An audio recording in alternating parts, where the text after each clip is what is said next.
When the Pope died, all the cardinals in the world were called to Rome. The cardinal from their country had to go too. He was afraid because he did not speak foreign languages very well. In a small village in Africa, an orphan lived in a center run by priests. Among all the children, one boy stood out. He was calm, wise, and very smart. The priest often said, "This child is different. God has chosen him." He decided to take the boy into his home. He sent him to a good school where he learned many languages: French, English, Italian, and even some Latin. Quickly, the boy became the priest's right hand. The priest taught him patiently. The boy grew up. He kept learning. He helped the priest write, translate, and organize church events. People called him the little priest. But he didn't want fame. He stayed humble. One day, the priest said, "You have a rare gift. God will use you for great things. Keep your heart pure." The boy answered respectfully, "I only want to obey God and you, Father." When the Pope died, all the cardinals were called to Rome. The cardinal from their country had to go too. He was scared because he didn't speak foreign languages well. The priest went to him and said, "Your Eminence, take my boy with you. He will translate for you. He understands everything." The cardinal hesitated, then agreed. "I trust you. I hope he won't disappoint me." The boy was deeply moved. He packed his things and traveled to Rome for the first time. In Rome, the boy was amazed by the beauty of the Vatican. But what interested him most was the process of the conclave. The priest had explained it to him. The tradition said the Pope should be chosen by the Holy Spirit. It was not like a normal election. For several days, the cardinals stayed in retreat. They fasted, prayed, and meditated. No discussion, no debate. They waited for God to speak in silence. When many of them felt the same name in their hearts, without talking to each other, it was a sign from the Holy Spirit. They called this divine agreement. But that year, something had changed. A small group of cardinals, mostly from Europe and America, no longer believed in this method. They said, "The world is changing. We need a modern pope, more strategic, less spiritual." They formed a secret group.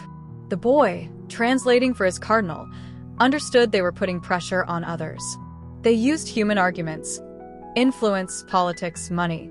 They met secretly at night. One of them said, "It's time the church is led by reason, not just faith." The boy was shocked. He wondered, "Is this why God brought me here?" The conclave was supposed to last 3 days, but this time it went longer. 8 days, 9 days. No agreement. Every day, both groups voted. And every day, the result was the same. The spiritual group wanted prayer and silence. The other group used strategy and calculations. They were always one vote short. The boy stayed faithful to his job. He said nothing. He translated. He listened. But deep in his heart, he knew something important was happening. It wasn't just a vote. It was a secret war between faith and logic. On the 10th day, there was an informal meeting. The boy, thinking it wasn't official, went to the basilica to pray. He asked God to help them choose wisely.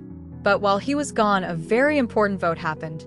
The African cardinal, without his translator, accepted a document he didn't fully understand. He voted for the strategic group's candidate. When the boy returned, he saw the cardinal's face. Cold, distant. "You weren't there," whispered the cardinal. "And I voted against my heart." That evening, the cardinal asked for the boy to be sent back. He never spoke to him again. The boy was sent back to Africa. No explanation. No goodbye. The priest cried.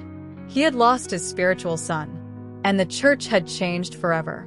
In Rome, the cardinals made a new rule. From now on, popes would be chosen by majority vote, like in a human election. Since that day, the tradition of the Holy Spirit was forgotten. Years passed. Several popes were elected, all from Europe or America, none from Africa. One day, an old priest told his students, "As long as Africa doesn't admit its role in that break, as long as it doesn't ask God for forgiveness, there will never be a black pope." And when a child asked why, he simply said, "Because heaven closed that day, and the Spirit left." If you've read this far, it means you really enjoyed the story. So, here's another one that will take you to the stars, full of even deeper secrets. Subscribe if you haven't already, and let's meet across the sea for a new, even more intense adventure.